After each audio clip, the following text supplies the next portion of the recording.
भाई ये जो न्याज़ वग़ैरह के खाने हैं ये तो रसूलुल्लाह सल्लल्लाहु अलैहि वसल्लम और सहाबा कराम से साबित नहीं है।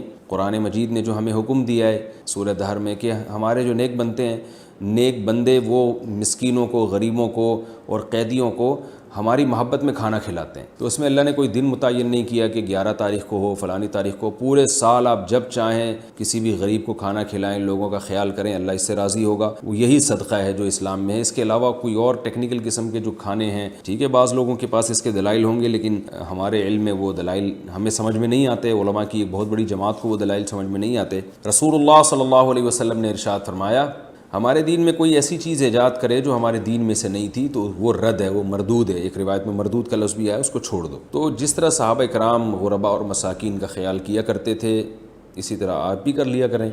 अलग से कोई स्पेसिफ़िक नाम देकर और तारीख़ें मुतय्यन करके इस तरह के खानों का इंतज़ाम ना करें।